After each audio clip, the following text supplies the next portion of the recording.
자, 파동에 대해서는 굉장히 다루어야 될 것이 많은데, 우리 이거 지난 시간에 뭘 했냐면, 파동을 나타내는 기본적인 변위의 형태를 나타냈고, 그 다음에 그게 실제적으로 물리적인 상황에서는 어떤 식으로 음속이, 여러분 줄에서 전달되는 파동의 속도가 어떻게 되냐?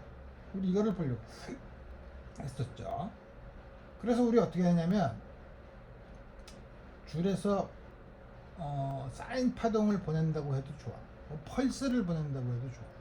그래서 그 줄이 요렇게 어떤 순간에 요런 형태가 돼 있다고 칩시다. 요런 형태가 돼 있으면 여기 있는 요 줄은 이 일반적으로 곡선이지만 요 점에서 요 곡률에 해당되는 것과 접하는 원을 그릴 수 있어요. 원의 반지름 우리 R은 요 곡률을 구해야 되지만 우리 그거는 우리 잘 모른다고 치고, 그러면은 우리가 지금 관심 있는 거는 뭐냐면 요 중에 요 델타 L이라는 원호에 작용하는 힘에 대해서 뉴턴의 방정식을 쓰겠다. 뉴턴의 방정식을 쓰는데 우리 그걸 하기 전에 우리 줄에서 나타나는 거는, 줄에서 파동이 전달되는 거는 줄을 잡아당기는 장력 타우는 우리 보통 T라고 쓰지만 T라고 쓰면 주기나 시간이랑 헷갈리니까 장력. 그 다음에 이게 나타내는 거에 질량에 해당되는 건 질량보다는 선밀도, 단위 길이당 질량, 타우랑 뮤에 의존하겠죠. 또 여기 작용하는 게 또 뭐가 있나? 질량이랑 힘이랑 있으면 또 중력 가속도는 이거는 무중력 상태에서도 파동이 전달되니까, 소리는 안 그렇지만 무중력 상태에서 전달되니까 이거는 중력 가속도는 의존하지 않을 거라 이거죠. 그러면 우선 이 전달되는 속도는 어떻게 되냐면 차원 분석을 해보면, 장력은 힘의 차원이니까 m 곱하기 a, 질량 곱하기 가속도. 그 다음에 뮤라는 선밀도는 단위 길이당 질량이니까 질량 나누기 길이, m 곱하기 l 마이너스. 그래서 속도가 타우의 x승 뮤의 y승에 의존한다고 하면 mlt 마이너스 2승의 x승 ml의 마이너스 1승의 y승, 이게 속도랑 같다면 속도가 lt 마이너스 1이죠. 그럼 여기서 m에 관한 거는 x 플러스 y, 오른쪽이 0이에요. y는 마이너스 x야. 그 다음에 l에 관한 거는 x 마이너스 y, 이게 얼마가 되면 1이 돼야 되네. 근데 y가 마이너스 x니까 x가 2분의 1이네. y는 마이너스 2분의 1이네. t는 마이너스 2x가 마이너스 1이니까 x가 2분의 1. 이거 보면 되죠. 그러니까 속도는 스퀘어 루트 타우 나누기 뮤에 비례한다는 거죠. 물론 비례상수는 차원이 없는 상수가 있긴 하지만 우리 이거는 차원 분석을 통해서 알 수는 없다 그랬죠.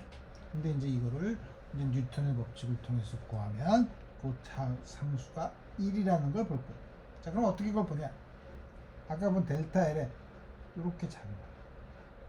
그러면은 여기 수선을 이렇게 그었을 때 요 양쪽으로 각도가 약간 각각 세타라고 하면 굉장히 작죠. 그럼 여기 작용하는 힘은, 이 힘을, 장력을 이쪽 방향이랑 이쪽 방향으로 나누면 이쪽 방향의 힘은 여기서도 대칭성으로 이렇게 서로 상쇄되고 아래로 내려오는 힘만 여기에 작용을 하죠. 아래로 내려오는 힘은 타우 사인 세타의, 요게 세타니까 타우 사인 세타의 2배. 세타가 작으면 우리가 잘 아는 것처럼 사인 세타는 대략 세타로 쓸 수 있죠. 그래서 여기 작용한 장력 힘은 타우 곱하기 2세타. 근데 여기 2세타는 여기 원호의 길이가 델타 L이니까 우리 세타를 라디안으로 쓰면 어떻게 되죠? 델타 L은 R 곱하기 2세타가 됩니다. 그러니까 이 세타는 R분의 델타 L로 쓸 수 있죠. R은 우리가 모르는데 어쨌든 그 다음에 여기에다 운동 방정식을 쓰려면 델타 M은 뮤 곱하기 델타 L이에요. 왜냐면 단위 길이당 질량이 뮤니까. 근데 여기 있는 거는 순간적으로 어떻게 돼요? 원 이쪽으로 이게 순간적으로 뭐냐면 올라갔다 내려오려고 이걸 받아서 내려오는데 이거는 그러면서 이게 원운동을 하네. 순간적인 구심력이 되죠. 그러니까 F는 R분의 델타 M B 제곱이 된다 이거야. 순간 이게 펄스가 진행하는 방향으로 가는 계속 이 부분을 보고 있으면 이게 이렇게 순간적으로는 원운동을 하고 있는 거죠. 원에 접하고 있으니까. 그래서 여기를 쓰면 재미있게도 우리가 모르는 궁금했던 반지름이 얼마인가는 신경 쓸 필요가 없고 타오 곱하기 델타 L은 델타 M이 뭐냐면 뮤 델타 L B 제곱이야. 뮤 맞죠? 양변에서 델타 L을 없애면 B 제곱은 타오 나누기 뮤. B는 타오 나누기 뮤. 그래서 소리가 전달되는 속도는 소리래. 파동이 전달되는 속도는 장력이 늘어나면 빨라지고 단위 길이 선밀도가 커지면 낮아지는 물론 스퀘어 루트가 돼서 다음과 같은 성질이 있어요. 이렇게. 자, 그래서 파동이 아까 에너지를 전달한다 그랬는데 그래서 이렇게 지금 파동이 이렇게 지금 이건 T가 고정되어 있을 때 이렇게 돼서 파동이 이렇게 진행하는데 우리 어떻게 되냐면 여기 A라는 부분에서는 어떻게 되냐면 A라는 부분에 이 파동이 진동을 하니까 여기는 이 매질은 어떻게 돼요? 진동을 하면 여기서는 속도가 0이죠. 그 대신 이게 아주 많이 늘어나 있으니까 탄성에 의한 포텐셜 에너지는 무지 클 거라 이거야. 그 탄성 에너지만 있을 테고. 반면에 여기는 탄성이 물론 여기서는 거의 늘어나지 않는다. 여기서는 거의 늘어나지 않고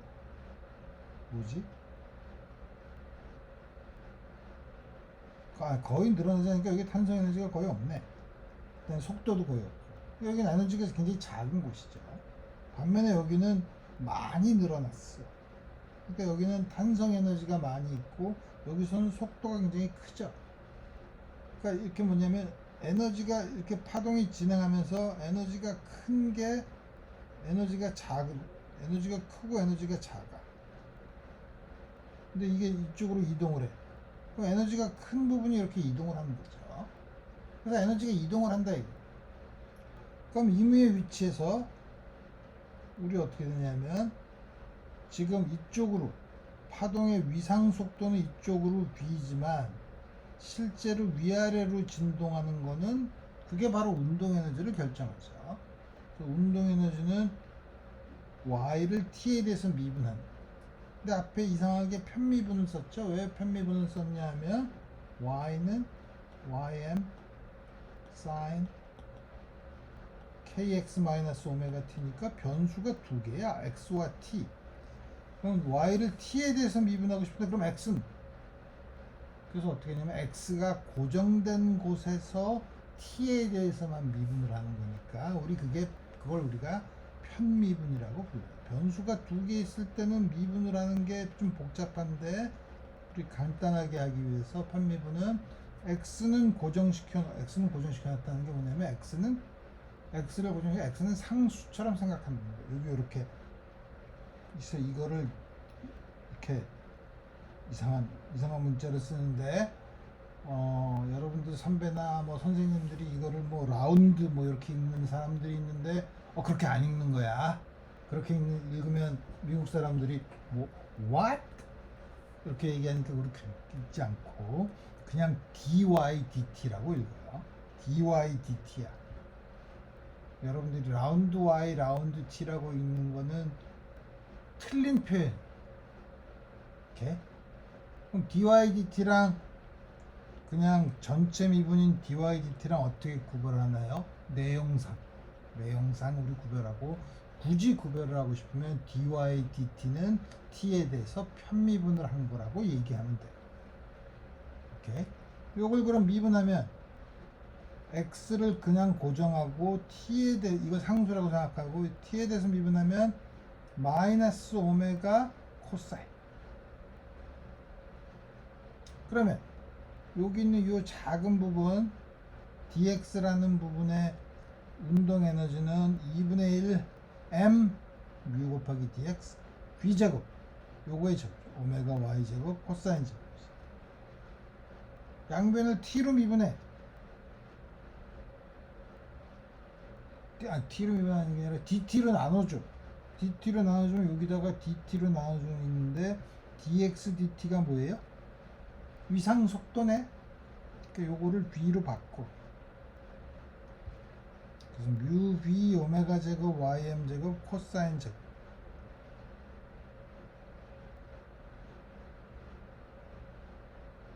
굳이 내가 포텐셜 에너지도 설명해야 되는데 우리 그거를 굳이 할 필요도 없고, 이거는 이렇게 사인 제곱으로 줘서 두 개를 더하면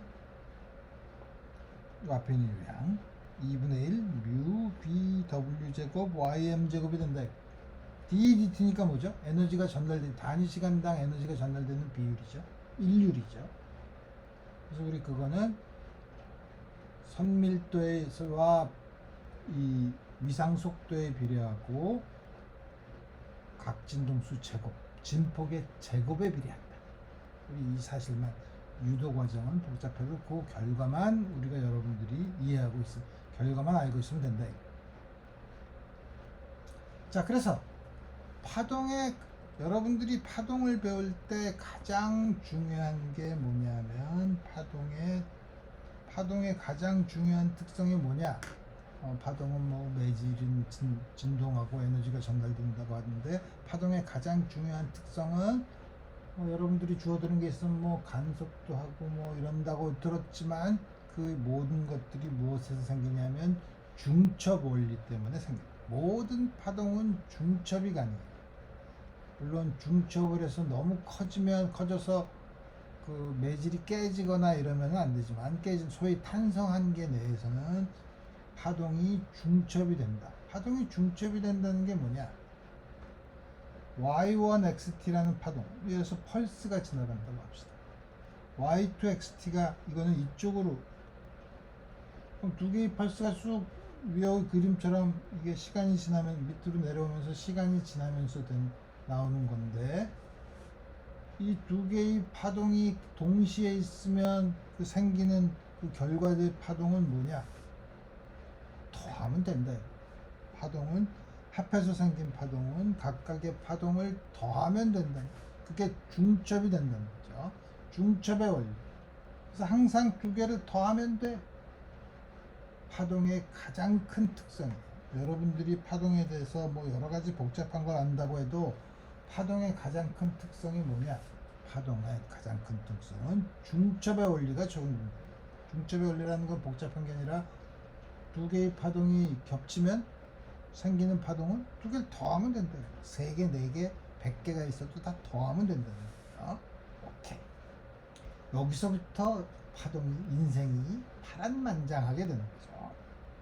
자, 그래서 파동이 그것 때문에 이제 간섭이 생기는데, 예를 들어서 우리 쉽게 생각하기 위해서 한 파동은 ym sin kx 마이너스 오메가 t, y2는 거기서 위상 상수만 다른 걸로 생각해 봅시다. 가장 일반적으로는 진폭도 다르고 k도 다르고 오메가도 다를 수 있어요. 처음부터 이러면 너무 복잡하잖아. 그 다음에 사인 두 개를 더하는 거 여러분들이 쉽지도 않은데, 그래서 우리 가장 쉬운 거부터.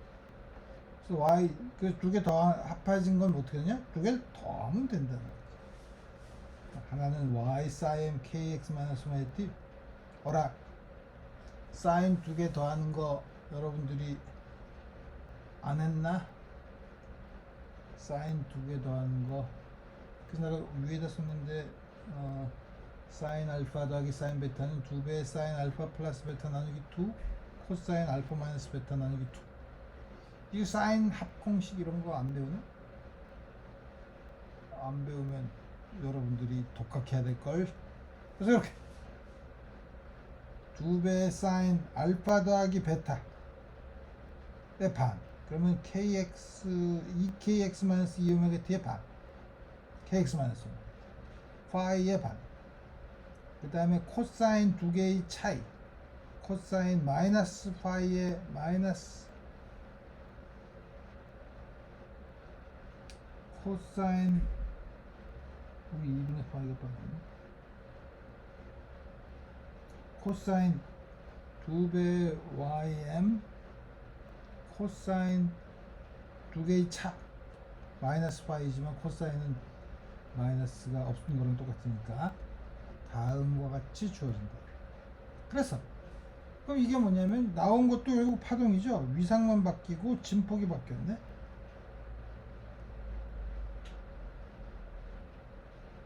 진폭이 바뀌었는데 그러면 여기는 위상 상수에 따라서 진폭이 진동은 하지만 파동이긴 하지만 이 앞에는 진폭이 크기가 달라졌죠.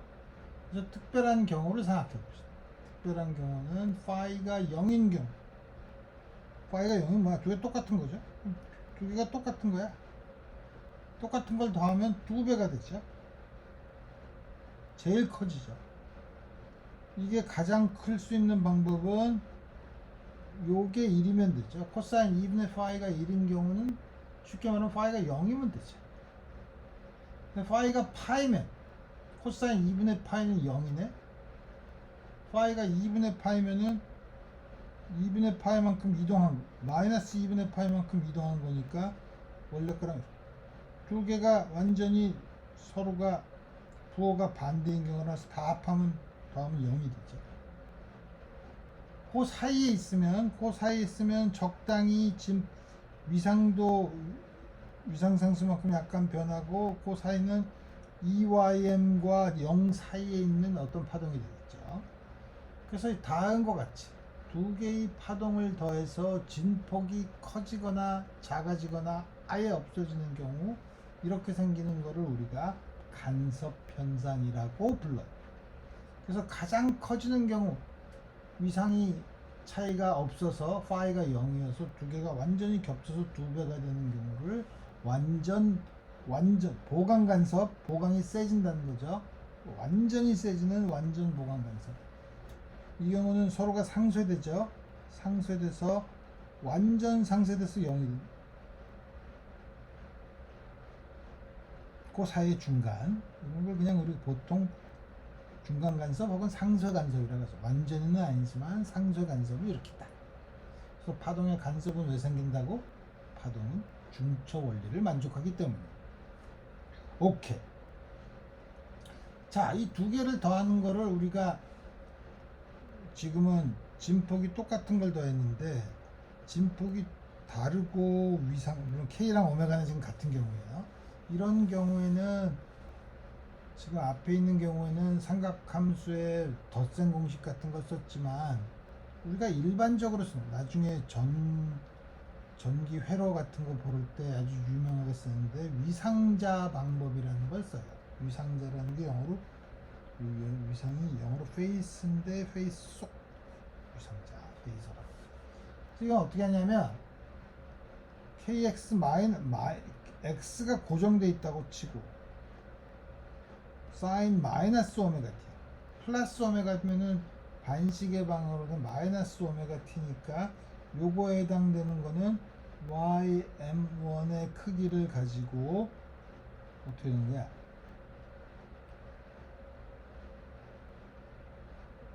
여기 있는 게 어떻게 쳐야 되나? 이렇게 줄여보니까 오메가로 이쪽으로 오메가. 요게 마이너스 오메가 t 시간에 따라 자꾸 줄어드는 거. 그러면은 이거에 뭐냐면 위상제 요거에 요걸 세타 요거를 라고 치면 요 투영한 요 성분이 사인이 된 요 각도의 세타에 닿은 것 같은 성분이 되는 거죠. 투영하는 건 우리 단순 조화 운동에서 원운동을 투영했을 때 단순 조화 운동이 되는 것처럼 그 다음에 Y1 있고 Y2는 요거보다 파이만큼 더 차이, 파이만큼 차이가 나죠. 그 두 개가 있어. 그럼 요거에 또 Y축의 투영이 또 두 개를 더하면 돼. 이 두 개를 더한 건 어떻게 되죠? 이 두 개가 벡터라고 생각하고 이 두 개를 더한 거.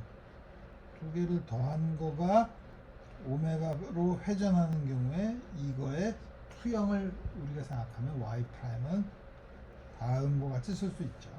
또 이 베타는 요 사이 각도, 요 사이 각도인데 만약에 두 개가 같으면 파이가 베타의 2배니까 아까 2분의 파이가 주어져요. 우리 위상자 방법을 쓸 수 있는데 우리 이거는 지금까지 단순한 경우에는 쓸 필요 없고 우리 나중에 2학기에 RLC 회로를 할 때 다음과 같은 방법을 쓰도록 합시다. 자, 그래서 우리 다음과 같이 해서 일단 파동에 대해서 두 번째 시간은 여기까지 하겠습니다. 다음 시간에 봅시다.